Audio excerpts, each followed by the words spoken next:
हाँ जी क्लास। बेटा आपकी 10.5 चल रही थी ना, 10.5 आपके 1 to 8 क्वेश्चन हो चुके हैं। अब हमारा 9, 10, 11, 12 बचा, उसके बाद ये हमारा चैप्टर कंप्लीट हो जाएगा। ठीक है, 10 चैप्टर कंप्लीट हो जाएगा, फिर हम 11 चैप्टर स्टार्ट करेंगे।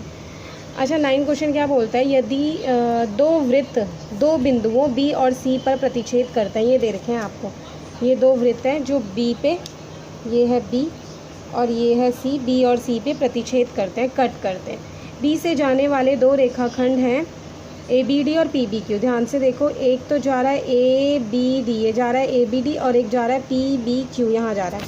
ठीक है, ये दोनों रेखाखंड हैं। वृत्तों को ए डी पी और क्यू पर क्रमशः प्रतिच्छेद करते हैं। ए पी बी डी इन पर प्रतिच्छेद कर रहे हैं। सिद्ध कीजिए A C P equal Q C D है। ए सी पी कहाँ है, ध्यान से देखो, ये है ए सी पी, और क्यू सी डी कहाँ है, ये है क्यू सी डी। समझ आ गया डायग्राम। अच्छा बेटा ध्यान से देखो इस क्वेश्चन को हमें जो प्रूफ करना है, पहले हम उसको देखते हैं। हमें प्रूफ करना है ए सी पी। हमने देखा कि ये जो ए सी पी है, बाकी भूल जाओ इधर का मैटर, बस इसको देखो। ये जो ए सी पी है वो कौन सी चाप में आ रहा है, ए पी चाप में बन रहा है ना। जरा देखो, क्या ए पी चाप में कोई और बन रहा है? हाँ बन रहा है, देखा मैंने। ये एक दूसरा कौन बन रहा है, ये भी ए पी चाप में बन रहा है। इसका नाम क्या है, ए बी पी। तो मैंने देखा कि ए सी पी और ए बी पी सेम चाप में बन रहे हैं, और समान चापे बने हुए कौन क्या होते हैं, आपस में इक्वल होते हैं। तो मुझे पता चल गया कि ए सी पी और ए बी पी इक्वल होंगे, क्योंकि ये देख लो, ए सी पी और ए बी पी इक्वल होंगे क्योंकि ये समान चाप ए पी पे बन रहे हैं। ए पी समान चाप पे बन रहे हैं, ठीक है, समान चाप है, ठीक है ना, इस पे बन रहे हैं, इसीलिए ये दोनों इक्वल हो गए। तो ये फर्स्ट इक्वेशन हो गई। सेकेंड इक्वेशन दूसरा था क्यू सी डी। अब मैं क्यू सी डी को देखती हूँ। क्यू सी डी कहाँ है, देखो ध्यान से, ये है क्यू सी डी। ये क्यू सी डी आपका बन रहा है डी क्यू में, डी क्यू में बन रहा है ना। अब क्या देखो, डी क्यू में कोई और बन रहा है, हाँ बन रहा है, ये डी क्यू से जाता हुआ ये बन रहा है, इसका नाम है D B Q. D B Q भी इसी में बन रहा है, तो ये दोनों भी सेम होंगे। तो मैंने लिखा कि क्यू सी डी जो है वो इक्वल है डी बी क्यू के। ये सेकेंड इक्वेशन बन गई। और ये कौन सी चाप में बन रहा है, डी क्यू चाप में बन रहा है, ये भी सेम है। ठीक है, यहाँ तक समझ आ गया। अब ज़रा ध्यान से देखो, मुझे ना प्रूफ क्या करना है, मुझे प्रूफ करना है इन दोनों को इक्वल प्रूफ करना है इन दोनों को। तो अगर मैं इन दोनों को प्रूफ कर दूँ तो ये दोनों भी खुद इक्वल हो जाएंगे। तो पहले मैं इन दोनों पे वर्क करती हूँ, ए बी पी और डी बी क्यू पे। देखते हैं कहाँ पे है। ये है ए बी पी और ये है डी बी क्यू। इन दोनों को ध्यान से देखो, तो हमने ये पढ़ा था कि ए बी डी ये जा रही है ए बी डी लाइन, और पी बी क्यू ये जा रही है पी बी क्यू लाइन। दोनों लाइन एक दूसरे को बी पे कट करती। तो देखो ये दोनों लाइनें कुछ ऐसी जा रही थी। ये जा रही है, देखो मैच करता हुआ बना रही हूँ, ये जा रही है ए, ये बीच में बी है, और ये गई ए बी डी, दूसरी गई पी बी क्यू, है ना, ये गई पी बी क्यू, हाँ ये गई पी बी और ये क्यू। ध्यान से देखो, दोनों चापे एक दूसरे को कट करी हैं, तो ये एंगल और ये एंगल ऊर्ध्वाधर कोणों के कारण इक्वल हुए। मैंने कहा था एक्स की फॉर्म में कौन बनाते हैं, ऊर्ध्वाधर कोण। और ऊर्ध्वाधर कोण आपस में क्या होते हैं बेटा, ऊर्ध्वाधर कोण आपस में इक्वल होते हैं। एक्स की फॉर्म में बने हुए कोण को कहते हैं ऊर्ध्वाधर कोण, और ऊर्ध्वाधर कोण आपस में इक्वल होते हैं। तो इसका मीनिंग ए बी पी और डी बी क्यू, ये जो है ए बी पी और डी बी क्यू जो है आपस में इक्वल हो जाएंगे। तो नेक्स्ट इक्वेशन बनी कि ए बी पी इक्वल है डी बी क्यू के। रीज़न लिख दिया मैंने, सबसे पहले थर्ड इक्वेशन बनाई और रीज़न लिख दिया मैंने ऊर्ध्वाधर कोण। कौन से कोण, ऊर्ध्वाधर कोण। ठीक है, अब देखो ध्यान से देखो, तीनों की कंपैरिजन करो। जब ये दोनों इक्वल हैं तो ये दोनों भी तो आ जाएंगे, और यही मुझे प्रूफ करना था। तो 9th क्वेश्चन हो गया, बहुत ईजी था ना। अब आते हैं 10th क्वेश्चन में। 10th क्वेश्चन क्या कहता है, यदि किसी त्रिभुज की दो भुजाओं को व्यास मानकर वृत्त खींचा जाए। कोई त्रिभुज है, उसकी दो भुजाओं को मैं व्यास मान रही हूँ, उनको मानकर मैं दो वृत्त खींच रही हूँ। तो सिद्ध कीजिए इन वृत्तों का प्रतिच्छेद बिंदु जो है ना वो तीसरी भुजा पे स्थित होगा। किसकी तीसरी भुजा पे, जो तुमने त्रिभुज बनाया उसकी तीसरी भुजा पे।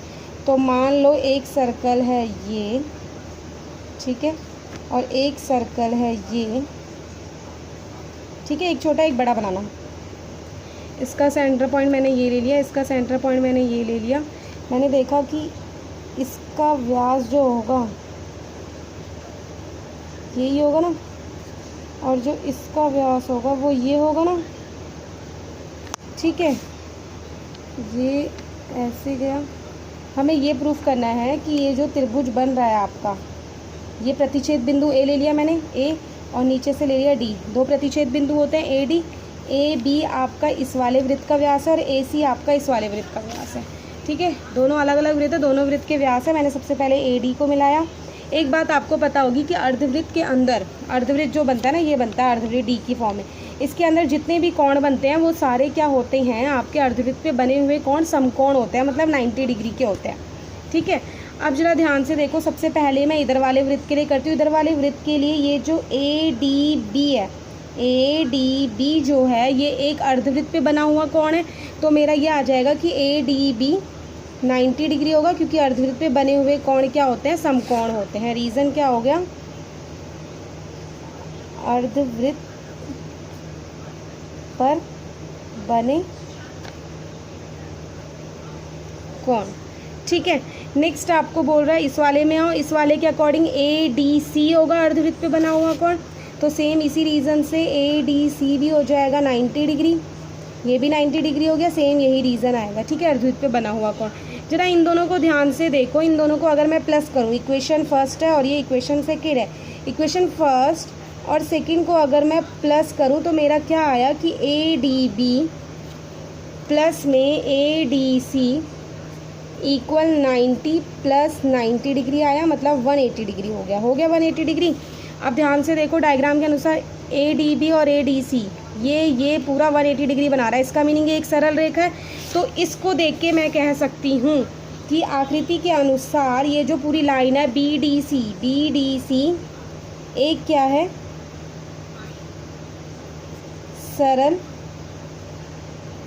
रेखा है, क्योंकि 180 डिग्री हो रहा है ना इसका सम, पता होंगे ना, ये सरल रेखा पे बने हुए कोण 180 डिग्री होता है। ये 180 डिग्री हो रहा है, इसलिए मैंने कहा ये एक सरल रेखा। और अगर ये एक सरल रेखा है तो इसका मीनिंग इन दोनों वृत्त का प्रतिच्छेद बिंदु तीसरी भुजा BC, ABC त्रिभुज के लिए तीसरी भुजा BC ही होगी ना, क्योंकि एक तो ये हो गई व्यास, ये भी हो गई व्यास, तो तीसरी भुजा बची BC। तो इसका हम मीनिंग है कि प्रतिच्छेद बिंदु तीसरी भुजा BC पर स्थित है। यही हमें प्रूफ करना था, इन वृत्तों का प्रतिच्छेद बिंदु तीसरी भुजा पर स्थित हो। प्रूफ हो गया। अब आ जाओ 11th क्वेश्चन में। 11th क्वेश्चन क्या बोल रहा है, उभयनिष्ठ कर्ण AC है, उभयनिष्ठ मतलब सेम वाले दो समकोण त्रिभुज है ABC और ADC। समकोण का मीनिंग 90 डिग्री बना रहे हैं, जो बीच में लिखा होता है वो 90 डिग्री है, मतलब B और D आपके 90 डिग्री हैं। ठीक है, तो पहले मैं डायग्राम बना लेती हूँ। समकोण त्रिभुज है ना, तो पहले मैंने बनाया ABC बनाना है ना मुझे, B 90 डिग्री होना चाहिए। सबसे पहले देखो कि कर्ण क्या है, उभयनिष्ठ कर्ण क्या है, AC है, तो कर्ण को AC ये बना लेते हैं, ये हो गया AC। B आपका सीधा होना चाहिए। ठीक है, एक मिनट,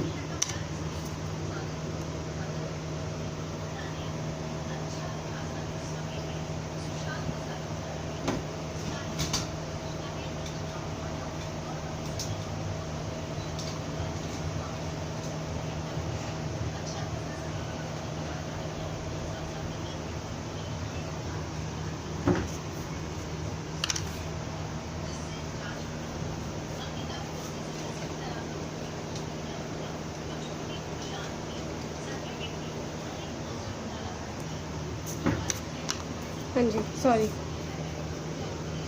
B आपका सीधा होना चाहिए, सीधा एकदम। ठीक है, सीधा खींचा मैंने B। ठीक है,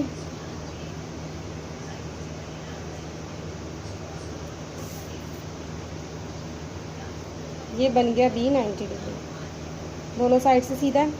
अब देखो ऐसी D भी सीधा होना चाहिए, दोनों साइड से सीधा, ये D, तो एक बन गया ABC और एक बन गया ADC, और AC मेरा उभयनिष्ठ कर्ण है। ऐसी सोच के काम करना है। ठीक है, एक बन गया ABC और एक बन गया ADC, ये डायग्राम बन गया आपका।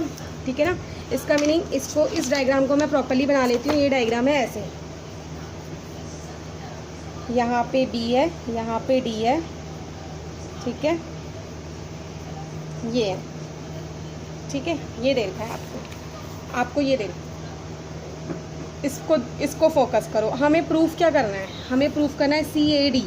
कहाँ है CAD, ये वाला, और दूसरा CBD, इसको मैं रफली बना रही हूँ CB, अगर मैं यहाँ पे रफली खींचूँ ऐसे CBD रफली खींचा अभी। ठीक है, तो ध्यान से देखो, ये CAD CD पे ही बना है और CBD भी CD पे बनेगा।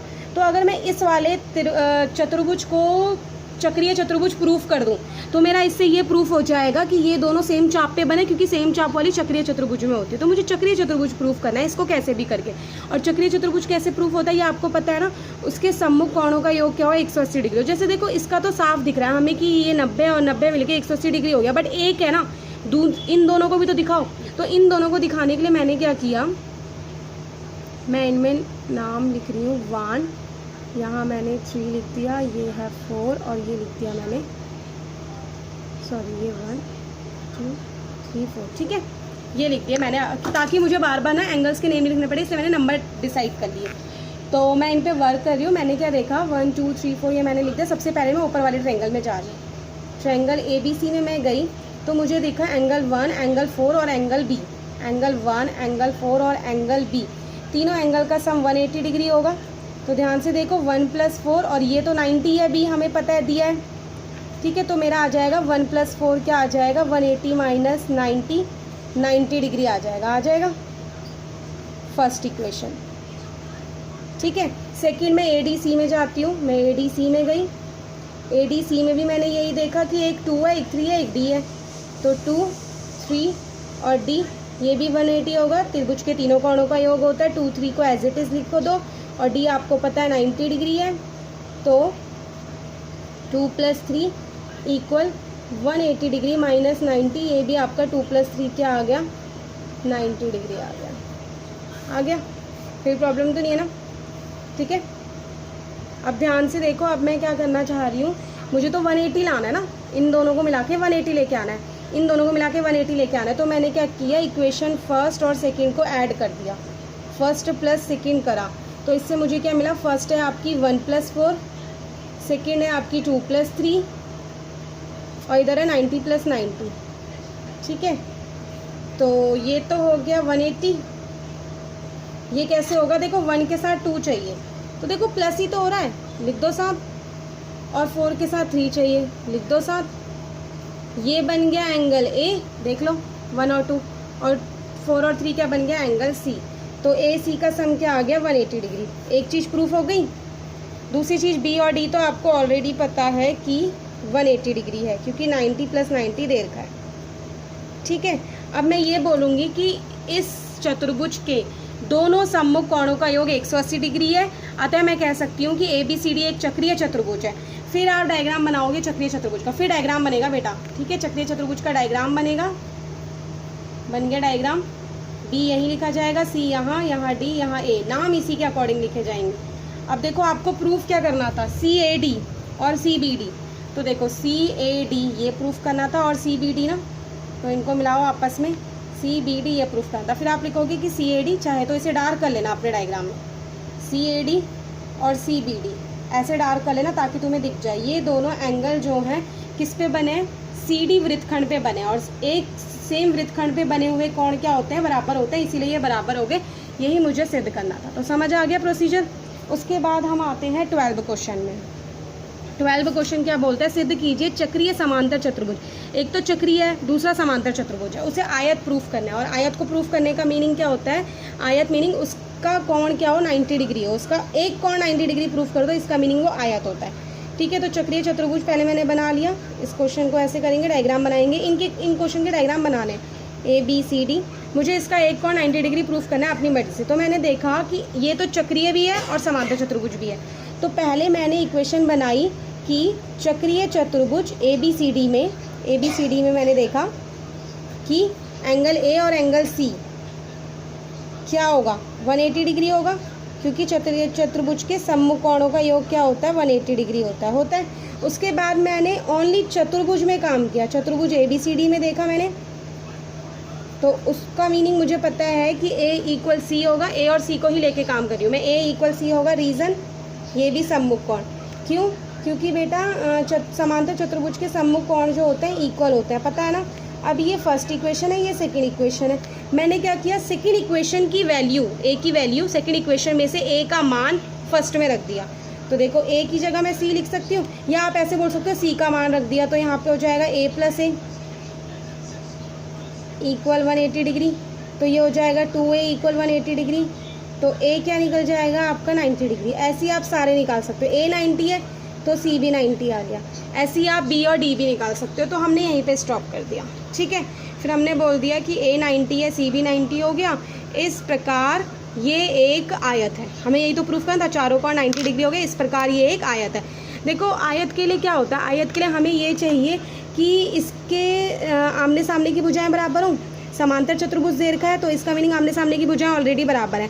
दूसरा चाहिए कि विकर्ण एक दूसरे को परस्पर समद्विभाजित करें, वो भी समांतर चतुर्भुज में होता है। तो एक ही तो प्रॉपर्टी तो जो अलग थी, वो प्रॉपर्टी क्या थी कि 90 डिग्री प्रूफ करना है चारों कोणों को। तो दो तो ऐसे प्रूफ हो चुके हैं, इसी प्रकार बी और डी भी प्रूफ हो जाएंगे इसी थ्योरम से। तो दोबारा करने की बजाय हम सीधे लिख देंगे इसी प्रकार एंगल बी और एंगल डी भी 90 डिग्री प्रूफ हो जाएगा। अतः हम कह सकते हैं यह एक आयत है क्योंकि इसके सभी कोण 90 डिग्री हैं। तो समझ आ गया 12th क्वेश्चन। ये हो गई आपकी एक्सरसाइज 10.5 कंप्लीट। यहाँ आपका चैप्टर कंप्लीट होता है, ठीक है। कोई डाउट हो पूछ लेना और कमेंट में आपकी PDF है इसकी।